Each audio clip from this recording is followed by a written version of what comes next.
But the idea there is I think, very much in the lines of the things we're talking about. It's a doll that you move around like during the months before Christmas. The idea is that the elf is like a CI versus Santa. Yeah, exactly. Santa's informant. So you move around, and the idea is that it's telling Santa what to do or gifts. It's teaching the child that you're being surveilled in the home all the time. It's seen as like a positive parenting practice. Even though, you could make the argument that, like, all it is like a very, like, this cute microcosm for the surveillance state. And this stuff has a long history, too, so these are some ads that Luke found from the 50s. I think this one's hilarious, right, because, like, they could sound like a more unhappy child. One on the right is actually slightly different, so it has a slightly different valence.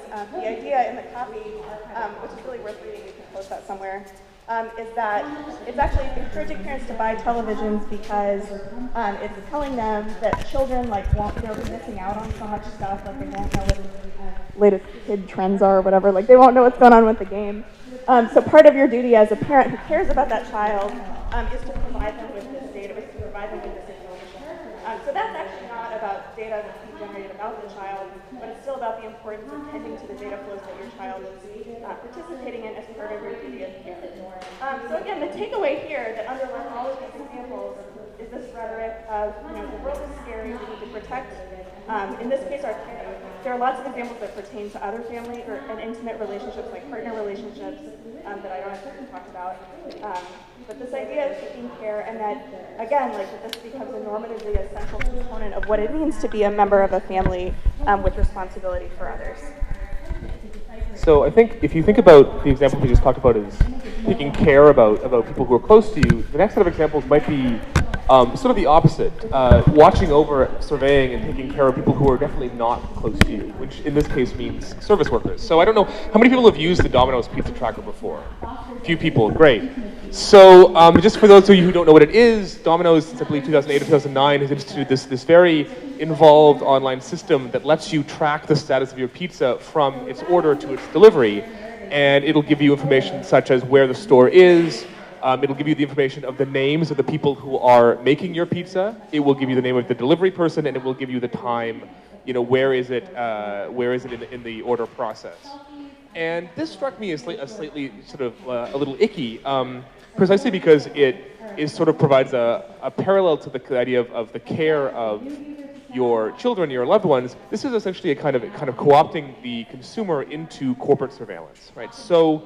And this is something that actually has been hugely valorized within the service industry. Domino's Pizza Tracker is seen as like an outstanding example of customer engagement, and you can do all sorts of things. You can get them on Samsung Smart TVs now too.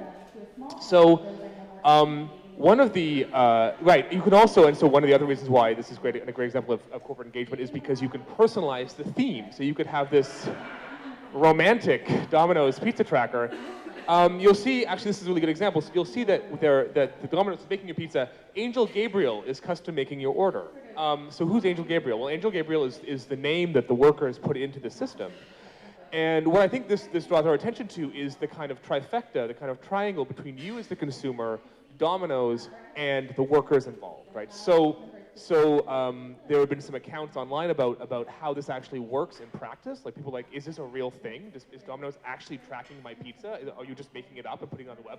No, in fact, Domino's is tracking your pizza, and this is something that is actually quite hard for Domino's workers to deal with because the metrics for completing pizzas within 30 minutes are things that the corporate office uses to assess stores, bonuses, that kind of thing.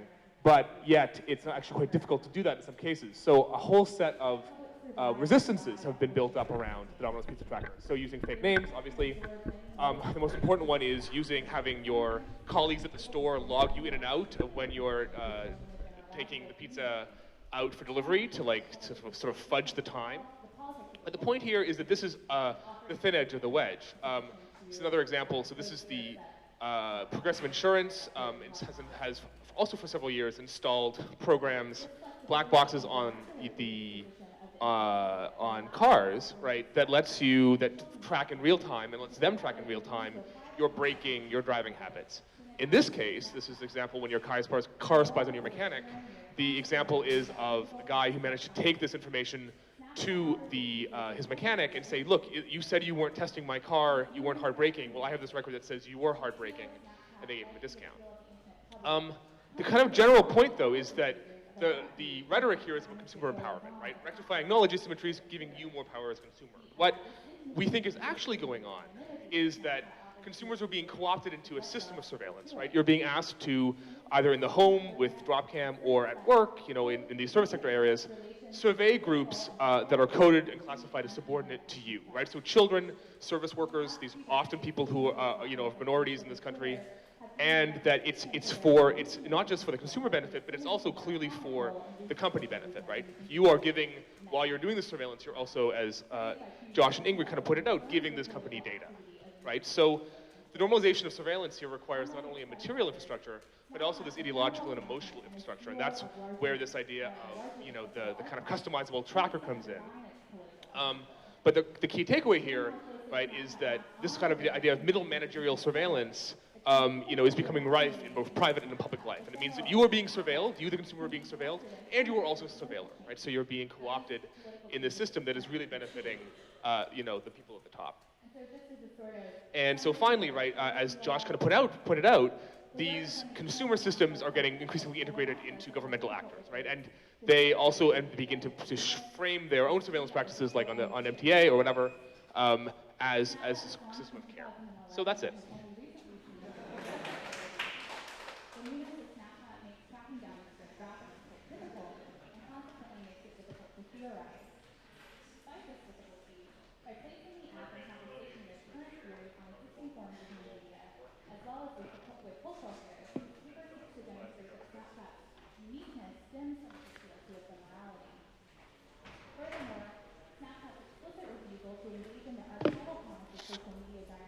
Twitter, and Instagram complicate the theories of those like Wendy Chen who study the temporality of digital media.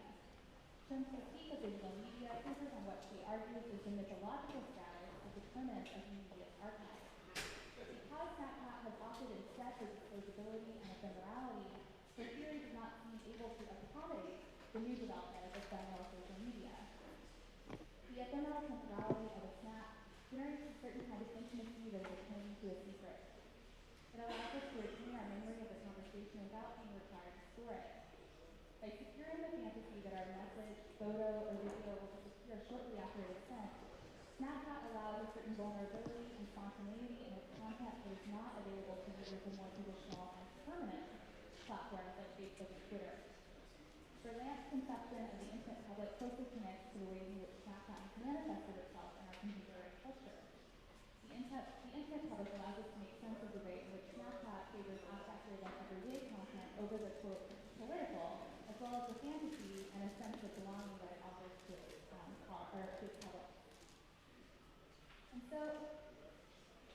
And so we're left with the question of Snapchat. Hi, I'm Wopo. I'm going to be talking about documentary photography, images and text. Is this working? No? Hold the power down. Like the internet public, there's a certain appeal and even offered by ephemeral social media from the mechanisms and pressure to document and archive of more traditional forms. Hi, I'm Wopo. I'm going to talk about documentary photography, images and text, how they can reinforce or subvert existing power dynamics. I'm talking about exercise of power, which often involves violence and normally in an oppressive manner. I've tried to spread out examples across different oppressions, so there's a lot of different content notes, but the main ones are for state violence and the stuff you see on the screen. It's mostly experience from the nasty end of it, though there's a lot of personal experience I'm not talking about, so I'll probably be repeating some basic theory at you. Thanks, sorry. My pronouns are she or they. The beginnings start back at the Ferguson to London solidarity demonstration, when there was a white guy and he was just taking photos back into the crowd on his iPhone, and there was all this lovely stuff going on up front, so there was absolutely no reason to be doing it. And we as a group saw it as a violence, and we were wondering, why is this man doing it? It's not normal. And we wondered why. It doesn't really matter who he was, because the police, if you get kettled, which was a very possible option on that demo, will take your photos in the UK. They will just take all the photos you have of that demonstration. To a prosecution, a photo by him is as good as any photo by a cop. It proves that a person was there. Live streams and hashtags of protest are very often used to gather data live, and this is a photo from the actual Ferguson demonstration, where they were watching the live stream in the car parked on the demonstration. The intent of the photographer is subject, therefore, to that of the state or whatever powerful entity wants to reuse their work to antagonistic ends. Why? Let's roll back into some theorizing we're meant to be doing. There's a pretty standard way of reading photographs to the text, a collection of signs. Sorry. Sorry. Yeah. Sorry. Right, let's roll back in some of the theorizing. There's a pretty standard way of reading images as text, a collection of signs which lead to a specific cultural or personal meanings held in relation to one other to produce a meaning of the entire photograph. Individual elements of the photograph, images, people, things, photographic techniques such as motion blur are held together, producing the meaning. If you take a crowd of people on a train, people posing leaning forwards, they look like they're going to board the train. The people look slightly tired, they've been delayed. Photographer used a wide-angle lens, or I used a wide-angle lens, so the lines had motion towards the center, supporting the leaning motion. You get a meaning from the image. You take the same scene from a different thing, the connotations change. The photographer has power to create a different meaning from the same scene. An image is not a neutral document, essentially. The problem is, it is regarded as a neutral document by powerful entities. This is from 1940. I love this photograph. It's from Arthur Ransom's The Big Six, when they're using a flash gun to take a photograph of a crime in progress. It's the earliest example I know of. Criminal shy from the life, and the meaning of the photograph produced in a court of law is the capital T truth. It's the final word on what happened here, as it is in similar structures of power. Quick note, I'm going to talk about structures of power. Obviously, these apply to the state, the courts of law, etc. But there's also things like domestic violence. Photographs are really commonly used in domestic violence situations. It's very dangerous like this, so it applies across most, if not all, places where power can be exercised. This is changing with time, of course, as we get used to living in a world with Photoshop. Meaning has always been produced subjectively, and Photoshop only has a superficial effect on the reliability of the photograph as a document. This is from Russia, 1940 again. The photograph has never been pure and holy. We've always disappeared we didn't like. The difference is these techniques required a lot more power and a lot more time and a lot more resources. Anyone with Photoshop can do this. You needed a lot of time and a lot of expertise, so these were more accessible to powerful entities and less to less powerful ones. If the meaning produced by an image and the set of connotations a powerful entity holds is at least partially regarded as canon by power, when creating that image of photographer, even if they do not intend for the image to be read by powerful entities, is creating a potential reading and set of meanings and set of actions on them by power.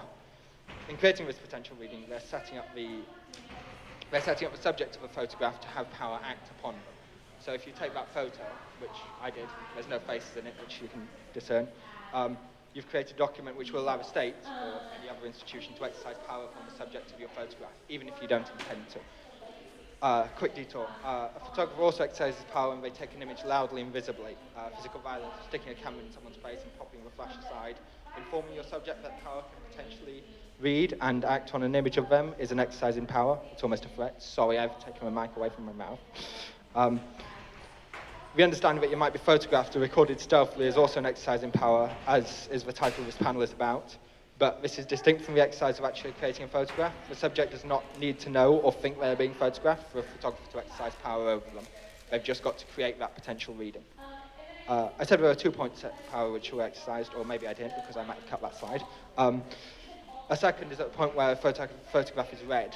A photograph is one of many signs in the reading. We have the context of it matters. Here is an image of some Goldsmith feminists burning some rape apologist leaflets which were distributed on our campus. Here was how it spun a couple of months later to support an argument against no platforming people.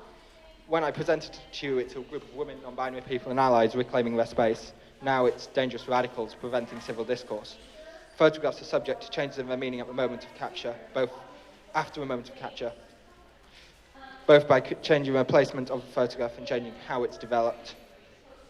Throughout recontextualization, the photographer creates a certain degree of control. Photographers create coherent images. The signs are necessarily in a relationship that is a possible representation of reality. People find coherent images more believable. They don't expect the signs to be in certain relationships with each other. And obviously these changes between people reading the image. The connotations which people expect between signs is an upshot of the meaning they expect to produce. It's literally their ideology. If you're more likely to believe in images, you're more which you want to believe in. As such, there's a scale in which an image can be exercised to use power. Powerful entities are always going to see heroic soldiers, smart men, and police officers protecting. Part of the post-image capture process is deciding who sees it. If you show an image of Goldsmith's feminists solely to members of the organisation kicked off campus, you're going to get photographing context to exercise power over the subjects. If you hide it from the public, for example, gun camera footage or CCTV camera footage of a police shooting, you're placing it in a different context. It's still recontextualizing it. The image still exerts power, and sometimes it's conspicuous in its absence. You can charge entry for it, blackmail people for it. Deciding who sees an image is an exercise in placing it in context. And that's why cops are never on camera in the same way. They have control over whether the tapes are seen, what context are seen in, and what the prosecutor, even if it's them on trial, is saying as the footage shows. The next two slides are graphic photographs from occupied Palestine, so look away if you need to. One of the fascinating things about this is from photojournalism, which is currently having a bit of an existential crisis as people realize images can be edited. This was in the 2013 World Press Photography photo, which was nearly disqualified because it came out of the camera looking like this. They've not cropped anything or staged anything. They've just changed the context and exposure. If they were shooting film, they'd have just developed it differently, and that would have been absolutely fine. Last year, 20% of the entries to this competition were disqualified because of changes like this. Photojournalists recognise they have an amount of control over how the world sees things, but they prefer to place arbitrary rules on them and then declare the problem fixed. And we're back to graphic images if you were. Photojournalists of the press groups have always dealt with this. They've worked really hard to create photographs just right in camera, so power can't deter them later. This is Gordon Parks in a very famous essay for Life magazine, who managed to get a sympathetic portrait of a young gang leader when Life magazine was still producing stuff like this. The accompanying editorial stating, "Some riot while others go forward." It's interesting to go back to the story and look at how people fought back. They attacked the photographers who were taking these photos. We've been doing this forever. This was from the 67, I think. These methods are still in use today, along with ubiquitous bandanas and all sorts of other tactics. The problem with these tactics is they produce their own set of meaning.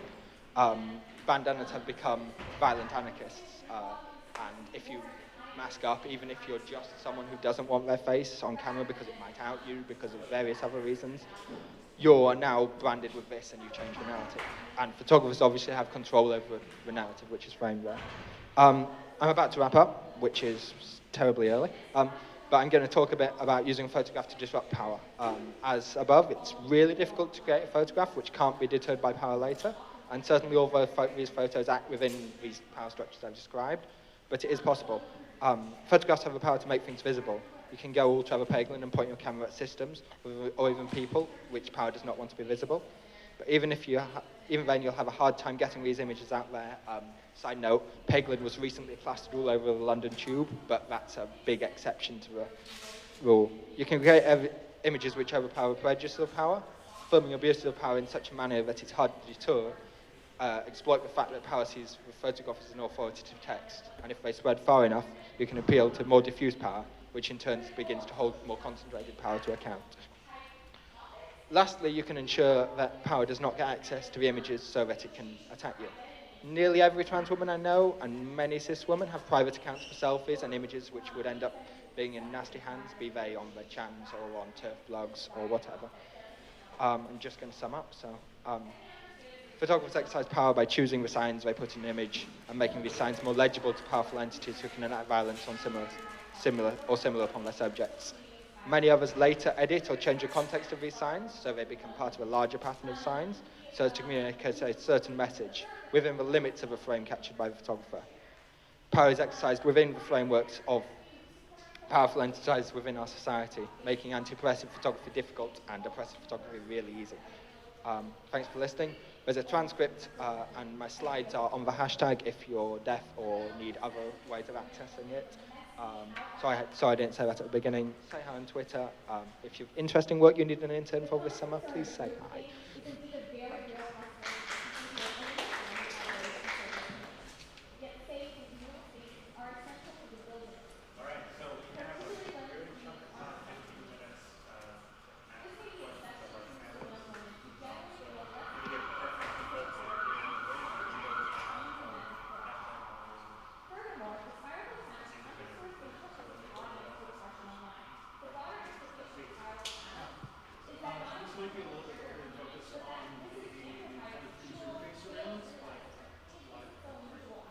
This might be too much focus on consumer-based surveillance, but when you have companies like Microsoft and Amazon who are extending to like kind of have the winner take all approach,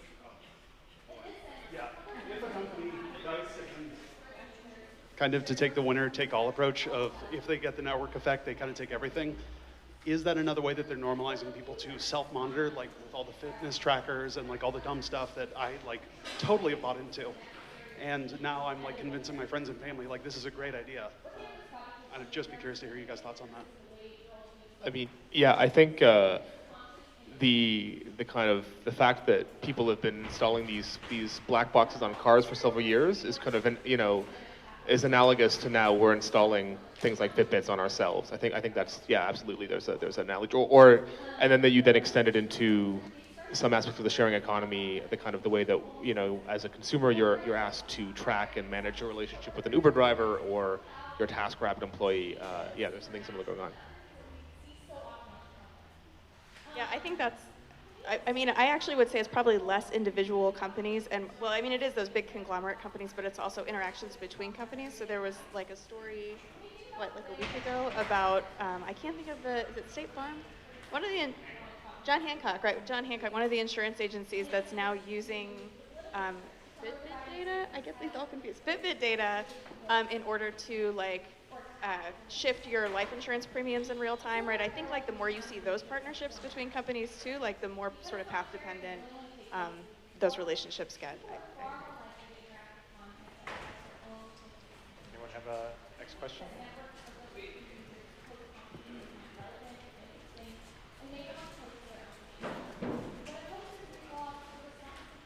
For the theme of surveillance as care, can you say a little bit about the social conditions that you think gave rise to that trend? I mean, I have thoughts about that.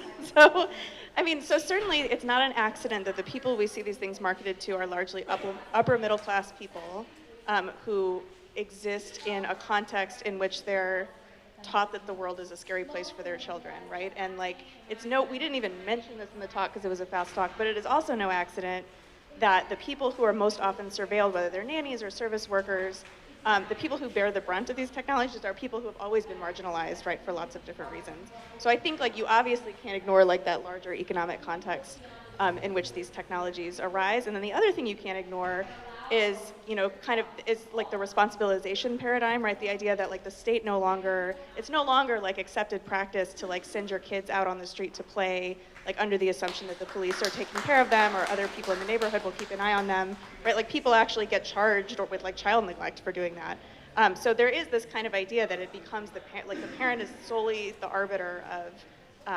is solely responsible for caring, when in fact I think one of the arguments we want to make is like, yeah, it does like offload that responsibility onto individuals, but it's not that the state like loses power because of that, right? The state and commercial companies, still retain a lot of power just like through that responsibilization paradigm. So it's actually somewhat like the community.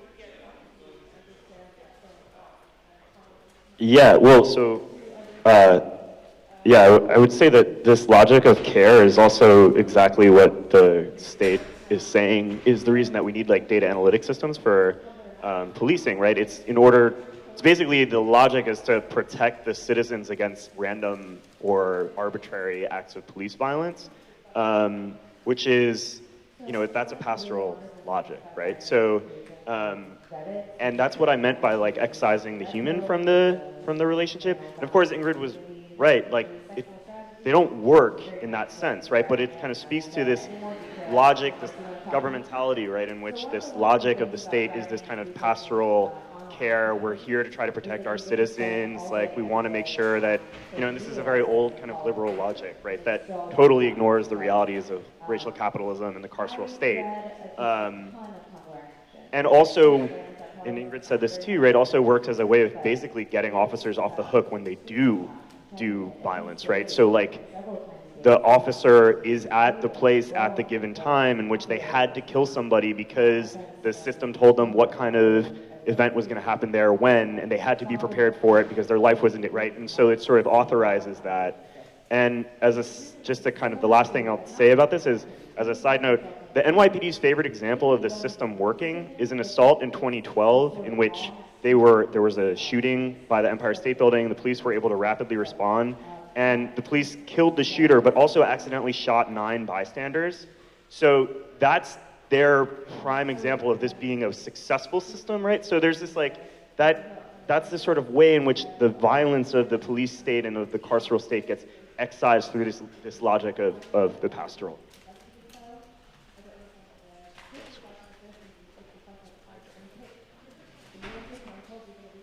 Sorry, I have a question. So I'm really interested in how people are subverting this surveillance, and a few of you touched on it, but I'm wondering if you know of examples of how, for example, like I can really imagine children finding out that Hello Barbie has a surveillance tool and then, you know, feeding it the information they think their parents want, or not want, you know? So I'm wondering if you know of examples, or if there are ways even like the people in this room could help, subvert that, so. Yeah. I don't have a good example on the Internet of Things side of things. Is this what? Stop doing it. No? Yeah. Yeah. Okay. I don't have a good example of this on the Internet of Things side of things, but most of the solutions which work in these cases are incredibly simple. They involve taping over things, or putting your phones in the fridge, or moving to a different room. And they're also things which we get really easily as humans who understand systems or have a very rough understanding of how, for example, sound moves through a room. We know that we can move to the other side of the room of the Barbie, or that we can put a wall between us and the photographer.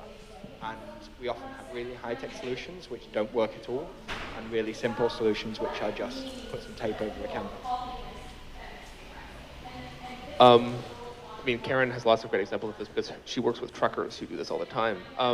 But I think some of the examples with the pizza delivery system, it actually really relies on community. So a lot of the obfuscation or kind of subversion techniques that Domino's employees use rely on having a sympathetic manager, sympathetic coworkers, people who feel like they're all in it together within the store unit. And I think that it's harder to do it alone, but if you have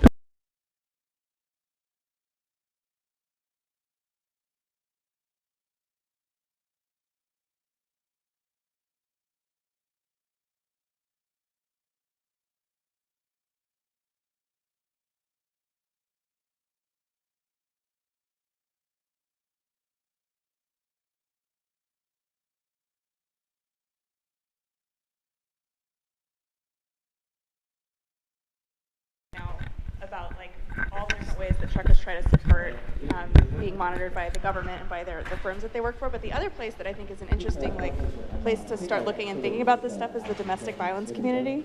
So like the latest statistics demonstrate that I want to say it's 85% of women who come into domestic violence shelters have been electronically stalked by their partners in some way. So it's become like very much part of the practice of intake to teach women, like, here's how you make sure that you don't have like a surreptitious app on your phone that's tracking you. Like, here's how you sort of do like a digital detox, scrub like your address from places on the internet, that kind of thing.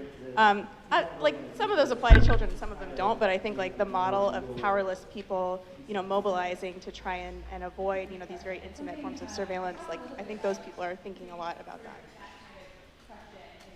Maybe Josh will pick up on this, but part of the problem, and I think Ingrid and Josh both talked about this, is that if you are not visible, that gives you a kind of visibility too. And so for instance, the great example is, right, that Tor users because they're using Tor are automatically more suspicious to the NSA because they're using Tor. And so that, you mark yourself by your absence, or you mark yourself by your presence, right? Yeah. Well, and sorry.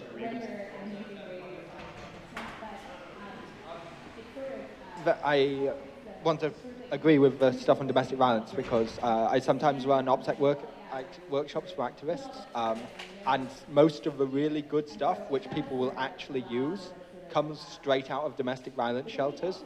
I just take their resources and take them along because they work, and everyone knows to leave your phone at home rather than trying to install 15 different apps and check that they're all working perfectly. The other example is not only does becoming invisible mark you as visible, it's also really hard.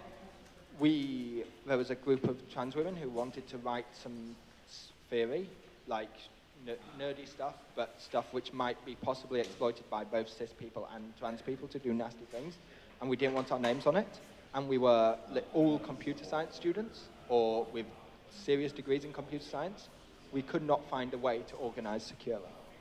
There's a massive, the operational cost becomes so much higher when you start opting out of these systems. It's incredible, and you don't know it until you're on the nasty end of it.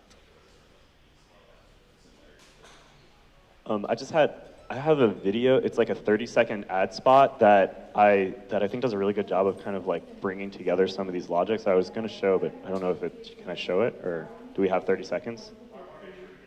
Oh, the hashtag. Oh, yeah, sure. Yeah, or we. So I think this is on. Everybody can hear me? Yeah, cool. So a lot of good observations. And I'm kind of going to turn one of them into a question. So Anna Jobin says, consumers are co-opted in a system surveillance. Yes, because consumer is less than citizen.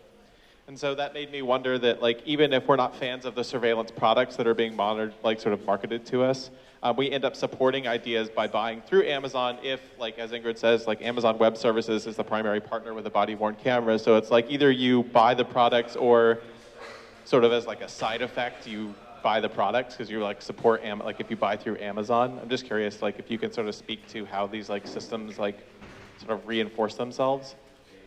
Yeah, exactly. It comes down to a kind of merging of political economy, lifestyle politics. I mean, but not just lifestyle politics, just politics, right? I mean, I think it's pretty clear that it's not sufficient to take consumer actions, right? You also have to make sure you've got people in power who are maybe less bad than the other people in power. Understanding that's only going to be a partial solution. So I think I don't know, try not to use Amazon. I mean, why not?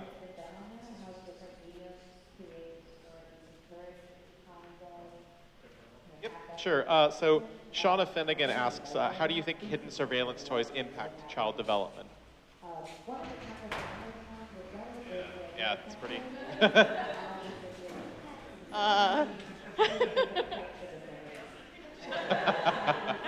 It's a good question, right? Like, in some ways, this is like old stuff dressed up in a different way, right? Like, parents have always wanted to keep track of their kids, right? And it used to be that this took the form, like, my parents talk about, like, oh yeah, like, your aunt told me that I saw you walking down the street with some boy, or something like that, right? Like, it's not the surveillance that's new, it's the modality that's new, and the degree to which it's visible to the less powerful person. I have nothing. It's a great question, like, someone needs to study it. There's Twitter handle @SnuzzleKitten, they do a lot of stuff on teaching and surveillance. They talk a lot about it and how that all of their students know exactly how to get around all of the network locks, all of the things. It makes living in a world like this makes us really good at living in a world like this. Conversely, they're not very good at using Word. But these things are learnt at a much deeper level. That's a really superficial take on it, but yeah. The elf on the shelf is like an interesting example about this, and I think there has been a little bit of work done on it. And part of the problem is not, it's like Yeah, there's always been surveillance, but instead of it being surveillance with it's you and your parents, your family members, for which there are complicated, surely psychologically traumatic bonds there, you're getting it in like an externalized object, right? So you've got it in this doll, right, or in the drop cam, and so that does, in a way, it's just dressed up in a new guise, but there is this new technological element that shifts those dynamics. I think Josh will play his video. Oh no, We're done. No.